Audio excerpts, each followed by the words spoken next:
नमस्कार दोस्तों। आज हम एक नया अध्याय अम्ल, क्षार और लवण के बारे में पढ़ेंगे। जैसा कि हम जानते हैं कि भोजन का जो खट्टा और कड़वा स्वाद है वो उसमें उपस्थित अम्ल के कारण होता है। यानी कि भोजन का खट्टा और जो कड़वा स्वाद होता है उसमें अम्ल और क्षार के कारण होता है। इन प्रकृति में अम्ल और क्षार और लवण तीनों ही क्या व्यापक रूप से पाए जाते हैं। अम्ल स्वाद में क्या होते हैं? खट्टे होते हैं। अम्ल जो शब्द है वो अंग्रेजी के एसिड से बना है। यानी कि अम्ल को अंग्रेजी में क्या कहते हैं? एसिड कहते हैं, जो कि लैटिन भाषा के एक शब्द एसिडस से आया है। यानी एसिडस शब्द है उसका मतलब क्या होता है? एसिड होता है। और एसिडस जो लैटिन शब्द है उसका मतलब होता है खट्टा। यानी कि खट्टा शब्द एसिडस से निकला है लैटिन भाषा के, और जिसका अंग्रेजी में अर्थ होता है एसिड, और हिंदी में इसका मतलब होता है अम्ल। यानी कि जो अम्ल होते हैं वो स्वाद में क्या होते हैं? खट्टे होते हैं। अब खट्टे पदार्थों में सिरका है, सिरके में भी अम्ल पाया जाता है, तो उसमें एसिटिक अम्ल होता है। इमली है, इमली में टारटेरिक अम्ल होता है। संतरे में एस्कॉर्बिक अम्ल यानी सिट्रिक अम्ल होता है। एस्कॉर्बिक अम्ल लिखा सकता है और सिट्रिक अम्ल लिखा सकता है, तो कन्फ्यूज़ नहीं होना है। संतरे में एस्कॉर्बिक अम्ल, नींबू में भी एस्कॉर्बिक अम्ल और सिट्रिक अम्ल एक ही बात है। चींटी के डंक में फार्मिक अम्ल यानी कि मेथेनोइक अम्ल, जिसका कि सूत्र HCOOH होता है, इसको मेथेनोइक बोलते हैं। जठरस में भी हाइड्रोक्लोरिक अम्ल यानी कि HCl, और नेटल के डंक में भी क्या होता है? अपने मेथेनोइक अम्ल होता है। इस तरीके से सभी लगभग जीवों के पादपों के जो खट्टेपन है उसमें अम्ल, और जीवों के डंक में भी जो विष होता है उसमें भी क्या होता है? एसिड होता है। इसमें आगे देखें अपने, तो कुछ प्राकृतिक अम्ल हैं जो उनके स्रोतों में कौन कौन सी अम्ल पाए जाते हैं वो अपने पढ़ेंगे। तो सिरके में पढ़ लिया आपने एसिटिक अम्ल होता है, संतरे में सिट्रिक अम्ल, इमली में टारटेरिक अम्ल, टमाटर में ऑक्जेलिक अम्ल, दही में लैक्टिक अम्ल, नींबू में सिट्रिक अम्ल, या इसको पीछे वाली पढ़ा था एस्कॉर्बिक अम्ल, इसी को अपने क्या कहते हैं? सिट्रिक अम्ल कह देते हैं। आगे है इसमें चींटी के डंक में मेथेनोइक अम्ल, नेटल के डंक में मेथेनोइक अम्ल। तो ये अम्ल जीवों के विष में भी होते हैं, और पदार्थों यानी जो खाने वाले पदार्थ हैं, सिरका जो खट्टे पदार्थ होते हैं उनमें भी क्या है? अम्ल पाए जाते हैं।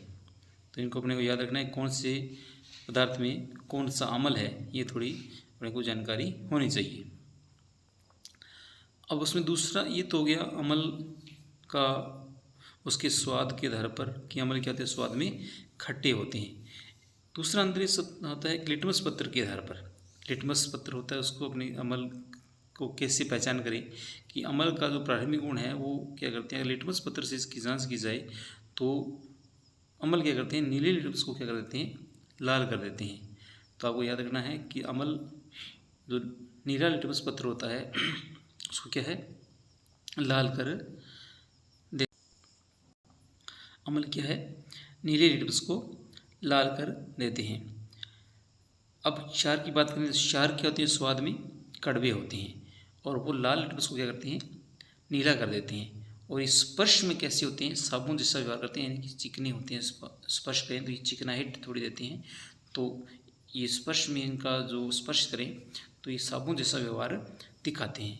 तो कुछ इसमें बताए गए हैं क्षार। सोडियम हाइड्रोक्साइड है, पोटेशियम हाइड्रोक्साइड है, एल्यूमिनियम हाइड्रोक्साइड है, और अमोनियम हाइड्रोक्साइड है।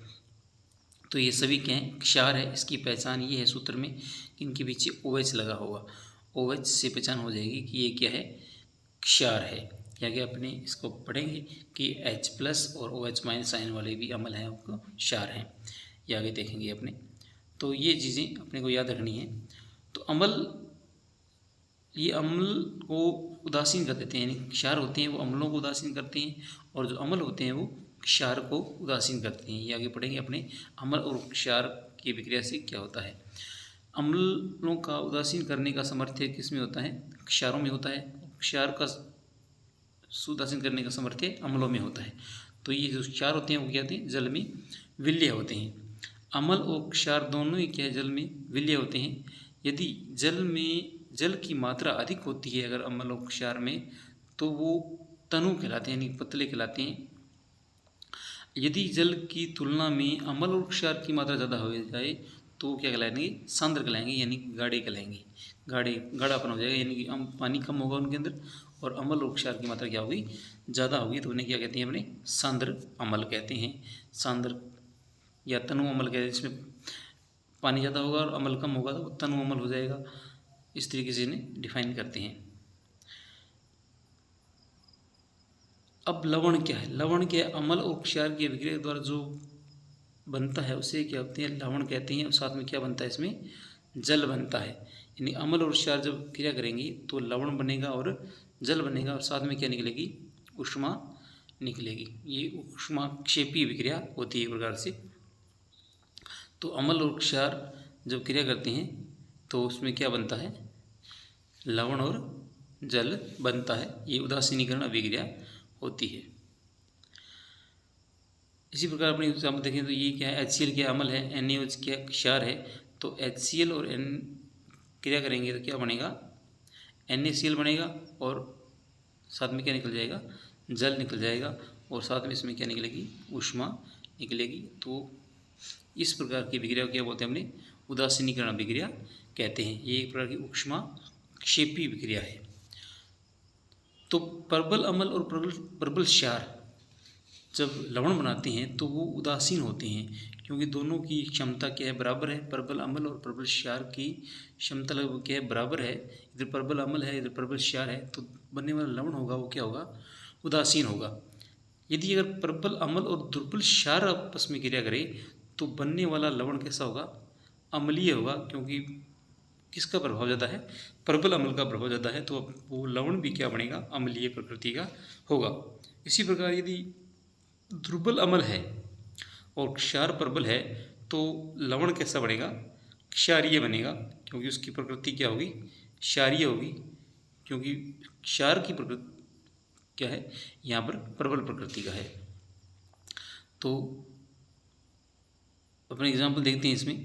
HCl है, HCl यहाँ पर क्या प्रबल अम्ल है, NH4OH क्या है, दुर्बल अम्ल है, तो बनने वाला दुर्बल क्षार है, तो बनने वाला जो लवण है वो क्या होगा, अम्लीय प्रकृति का होगा। इसी प्रकार CH3COOH ये दुर्बल अम्ल है, जबकि NaOH क्या है, प्रबल क्षार है, तो बनने वाला लवण क्या होगा, क्षारीय प्रकृति का होगा। तो लवण जो बनते हैं, लवणों का जो गलनांक होता है वो क्या होता है, और क्वथनांक क्या होता है उनका, उच्च होता है। और साधारणतः जो लवण मिलते हैं वो क्रिस्टल रूप में ही पाए जाएंगे, क्रिस्टल फॉर्म में या ठोस की अवस्था में पाए जाएंगे।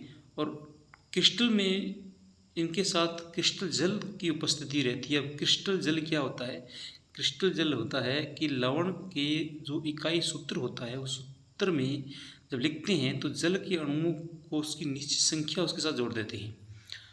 जैसे कोई लवण का सूत्र लिखते हैं अपने, तो उसके साथ क्या है, जल के अणुओं की संख्या को दर्शाती हैं। तो जल के अणुओं को जो संख्या दर्शाती हैं उसे क्या कहते हैं, अपने क्रिस्टल जल कहते हैं। एग्जाम्पल के लिए जैसे सोडियम कार्बोनेट है, तो सोडियम कार्बोनेट के साथ 10 H2O यानी कि 10 जल के अणु दिखाए गए हैं, तो इसे क्या कहते हैं, अपने क्रिस्टल जल कहते हैं। ये वो एग्ज़ाम की दृष्टि से एग्जाम इम्पोर्टेंट है ये क्वेश्चन। आगे देखें अपने, तो कुछ एग्जाम्पल दिए हुए हैं जिसमें क्रिस्टल जल को दिखाया गया है। कैल्शियम सल्फेट है, तो इसमें 2H2 दिखाया गया, ये जिप्सम का सूत्र है। कैल्शियम सल्फेट 1/2H2 दिखाया गया है, जो POP का सूत्र है। इसी प्रकार से फिटकड़ी का सूत्र दिखाया गया है। फिटकड़ी में 24H2 जल के अणु होते हैं क्रिस्टल जल के रूप में। नीला होता है, इनको ऊपर सल्फेट में भी क्या होते हैं, 5 जल के अणु होते हैं, 5 जल के अणु होते हैं, तो ये कॉपर सल्फेट, ये क्रिस्टल जल का सूत्र यहाँ दिखाया गया कॉपर सल्फेट का। तो ये क्रिस्टल जल होता है, जो जल का अणु क्या होता है उसके साथ उसकी निश्चित संख्या के रूप में जुड़ा रहता है लवण के साथ, तो ये कृष्ण जल कहते हैं। आगे है आर्हेनियस की संकल्पना। आर्हेनियस ने क्या कहा था कि अगर मान लो जब कोई विलयन में H प्लस आयन होती हैं, अधिक होती हैं, तो विलयन क्या होता है, वो अम्लीय होगा। H प्लस आयन अगर वो देता है विलयन, तो वो क्या होगा, अम्लीय प्रकृति का होगा। अगर वो विलयन OH माइनस आयन है उसके अंदर से ज़्यादा, तो वो क्या होगा, क्षारीय प्रकृति का होगा। तो इसके आधार पर आर्हेनियस ने संकल्पना दी थी 1887 में।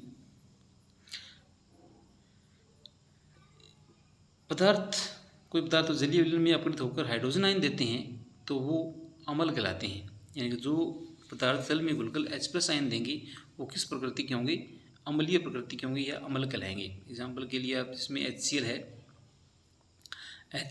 HCl जल में घोलते हैं तो H प्लस आयन देता है ही। इसी प्रकार HNO3 है तो इसको जल में घोलते हैं तो ये H प्लस आयन देगा।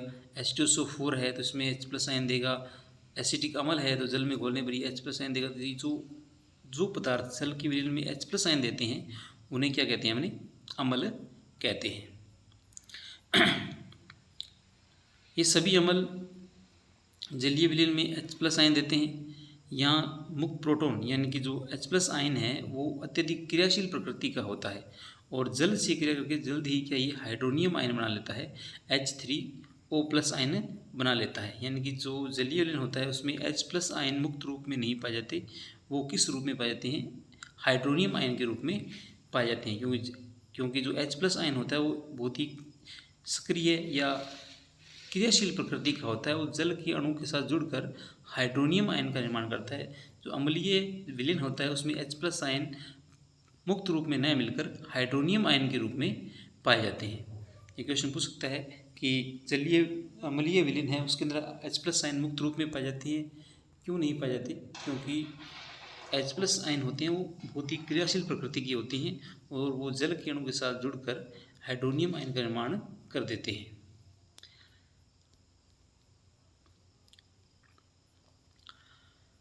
आगे है कुछ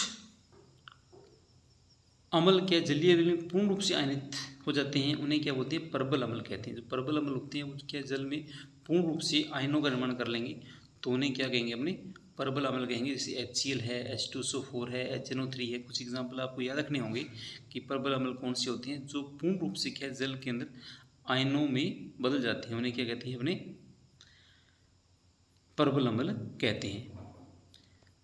और अम्ल जो जलीय विलयन पूर्ण रूप से आयनित नहीं होते उन्हें क्या कहेंगे, दुर्बल अम्ल कहेंगे। जैसे एग्जाम्पल कुछ दिए हैं इसमें अंदर एसिटिक अम्ल और H2CO3 यानी कि हाइड्रोजन कार्बोनेट H2CO3। तो जो पदार्थ जलीय विलयन में अपघटित होकर OH माइनस आयन देते हैं वो क्या कहलाते हैं, क्षार कहलाते हैं। यानी कि जो पदार्थ जलीय विलयन में अगर विघटित होते हैं तो वो अगर OH माइनस आयन देते हैं तो वो क्या कहलाएंगे, क्षार कहलाते हैं। ये आर्हेनियस की संकल्पना में बताया गया है कि जलीय विलयन जिसमें OH माइनस आयन मिलेगा वो क्या होगा, क्षारीय विलयन होगा। जैसे NaOH है, NaOH के अंदर इसका जलीकरण होगा तो Na प्लस और OH माइनस आयन बनेगा। कैल्शियम हाइड्रोक्साइड है जिसमें कैल्शियम और OH माइनस आयन बनेगा। इसी प्रकार से NH4OH है तो ये भी क्या होगा, जलीकरण करके OH माइनस आयन देगा। तो ये सभी क्या हैं, क्षारीय प्रकृति को प्रदर्शित करते हैं। अब क्षार क्या है, लगभग सभी क्षार क्या होते हैं, जल में घुलनशील नहीं होते। सभी क्षार के जल में घुलनशील नहीं होते। जल में घुलनशील क्षारक ही क्या कहलाएंगे, क्षार कहलाएंगे। यानी जो जल में घुलेगा वही क्या होगा, क्षारीय प्रकृति दिखाएगा, तभी वो क्या होगा, OH माइनस आयन पर दिखाएगा और क्षार का गुण प्रदर्शित करेगा। क्षार स्पर्श करने पर साबुन की तरह होते हैं, स्वाद में ये कड़वे होते हैं और प्रकृति इनकी क्या होती है, संक्षारक प्रकृति की होती है। ये यानी कि बॉडी को नुकसान पहुंचा सकते हैं। अगर ज़्यादा संपर्क में रहे क्षारों के तो क्षार शरीर के लिए नुकसानदायक हो सकती हैं। इन्हें छूना चखना आदि के हानिकारक हो सकता है। आगे देखते हैं, क्षार भी उसी प्रकार गुण दर्शाते हैं। बी जलीय विलयन में जिनका पूर्ण रूप से आयन हो जाता है वो तो क्या है, प्रबल क्षार होंगे, जैसे NaOH और KOH, ये तो क्या है, इनका पूर्ण विघटन हो जाता है, यानी कि Na+ और OH- आयन में, K+ और OH- आयन में, ये तो क्या पूर्ण रूप से आयनित हो जाते हैं, तो इन्हें क्या कहते हैं, अपने प्रबल क्षार कहते हैं। लेकिन कुछ ऐसे क्षार हैं जिनका पूर्ण रूप से क्या है, जलीय विलयन में विघटन नहीं होता, तो उन्हें क्या कहते हैं, दुर्बल क्षार कहते हैं। पूर्ण रूप से इनका आयनन नहीं होगा तो इन्हें दुर्बल क्षार कहते हैं। अब अपनी बात करते हैं कि अम्ल क्षार परस्पर अभिक्रिया करते कैसी हैं, कैसे ये अभिक्रिया करते हैं। इसके लिए अपने क्रियाकलाप देखते हैं। इस क्रियाकलाप में क्या है कि एक प्रकृति के अंदर 2 ml NaOH क्या एक प्रबल क्षार है, प्रबल क्षार के अंदर घोल लेते हैं ये, उसमें कुछ बूंदें क्या है, फिनोक्सिलेन की डालती हैं। फिनोक्सिलेन क्या होता है, एक प्रकार का सूचक होता है जो पहचान करवाता है कि ये अम्ल है या क्षार है। तो जैसे ही इस विलयन घोल में अपने फिनोक्सिलेन की बूंदें डालते हैं तो विलयन का रंग क्या हो जाएगा, विलयन का रंग क्या हो जाएगा, विलयन का रंग गुलाबी हो जाता है। कैसे हो जाता है, गुलाबी। अब गुलाबी रंग हो गया, यानी कि ये फिनोक्सिलेन क्या करता है, NaOH की पहचान या क्षार की पहचान के लिए सूचक के रूप में इसमें डालते हैं, तो इसका रंग कैसा हो जाता है, गुलाबी हो जाता है। लेकिन इस विलयन में कुछ बूंदें जैसे ही अपने HCl अम्ल की डालेंगे तो क्या होगा, क्योंकि ये एक प्रकार का दुर्बल अम्ल, कमज़ोर अम्ल है ये, और इसके साथ इसमें जैसे ही अपने क्षार, ये विलयन है ये, और जैसे इसमें अम्ल डालेंगे, HCl प्रबल अम्ल है एक प्रकार का, ये जैसे डालेंगे तो इसका जो गुलाबी रंग है वो क्या हो जाएगा। ये क्वेश्चन पूछा इसने कि क्या विग्रह मिश्रण को रंग परिवर्तन होगा, हाँ, तो रंग क्या हो जाएगा, गुलाबी रंग क्या हो जाएगा, इसमें गायब हो जाएगा।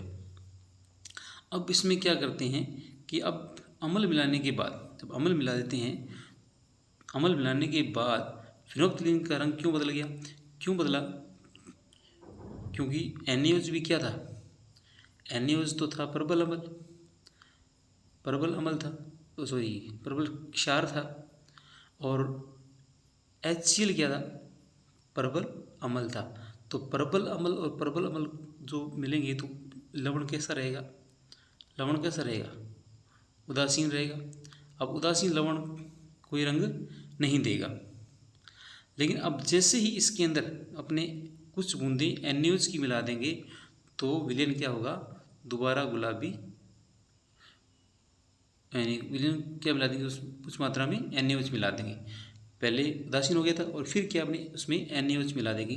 NaOH मिलाने के बाद दोबारा जब फिनोक्सिलेन मिलाएंगे तो उस विलयन का रंग दोबारा क्या हो जाएगा, गुलाबी हो जाएगा। क्यों हो जाएगा, क्योंकि उसमें क्षार की मात्रा क्या हो जाती है, बढ़ जाती है, और सूचक जो है फिनोक्सिलेन वो क्षार के रंग को प्रदर्शित करता है। तो इस तरीके से अपने क्या है, अम्ल और क्षार क्या है, एक दूसरे के प्रभाव को क्या है, ख़त्म कर देती हैं, जिससे क्या है, गुलाबी रंग गायब हो जाता है। उपरोक्त क्रियाकलाप में हमने प्रेक्षण किया कि अम्ल द्वारा क्षारक का प्रेक्षित प्रभाव, क्षारक द्वारा अम्ल का प्रेक्षित प्रभाव क्या हो गया, समाप्त हो गया। यानी कि NaOH में आपने, NaOH था प्रबल क्षार, उसमें आपने HCl मिलाया जो भी क्या है, प्रबल अम्ल था, तो उसके हिसाब से क्या बन गया, NaACl + H2O। यानी कि ये प्रबल क्षार और प्रबल अम्ल मिलके जो लवण बनाएंगे वो उदासीन बनेगा, क्योंकि दोनों ही क्या है, प्रबल हैं, तो गुलाबी रंग क्या होगा, गायब हो जाएगा। लेकिन जैसे ही आप NaOH और मिला देते हो, फिर आप फिनोक्सिलेन मिलाते हो, तो फिर क्या है, दोबारा गुलाबी रंग प्रकट हो जाता है। क्यों प्रकट हो जाता है, क्योंकि यहाँ पर प्रबल क्षार की मात्रा बढ़ जाती है और अम्ल का प्रभाव क्या है, कम हो जाता है, तो विलयन लवण कैसा हो जाएगा, क्षारीय लवण हो जाएगा, इसलिए फिनोक्सिलेन क्या है, पुनः गुलाबी रंग देगा। तो इस चीज़ को ध्यान से समझना है, ये प्रोसेस कैसी हुई है। ये एक प्रकार की उदासीनीकरण अभिक्रिया है, ये एक प्रकार की उदासीन अभिक्रिया है, इसमें अम्ल और क्षार की अभिक्रिया के परिणाम स्वरूप जो लवण और जल प्राप्त होता है, इसे उदासीनीकरण अभिक्रिया कहते हैं। सामान्यतः उदासीन अभिक्रिया को निम्न प्रकार से लिख सकते हैं अपने कि अम्ल क्षारक था NaOH, उसमें आपने क्या बनाया, HCl मिला दिया, और लवण क्या बन गया, उदासीन हो गया, और साथ में जल बन गया। तो इस तरीके से अपने लवण के बनने की प्रक्रिया को समझ सकते हैं। ये NaOH क्या है, प्रबल क्षार है, HCl क्या है, प्रबल अम्ल है। तो प्रबल अम्ल और प्रबल क्षार दोनों के प्रभाव से जो लवण बनेगा वो कैसा बनेगा, उदासीन लवण बनेगा। लवण कैसा बनेगा, उदासीन बनेगा। अगर यहाँ पर प्रबल क्षार होकर और दुर्बल अम्ल होता तो लवण कैसा होता, प्रबल क्षारीय लवण होता। ठीक है ना। इस तरीके से अपने क्या है, पीछे आप पढ़ लिया आपने, इस तरीके को दोबारा आपने समझ सकते हैं। वीडियो अच्छा लगा हो तो लाइक करें, चैनल को सब्सक्राइब करें। धन्यवाद।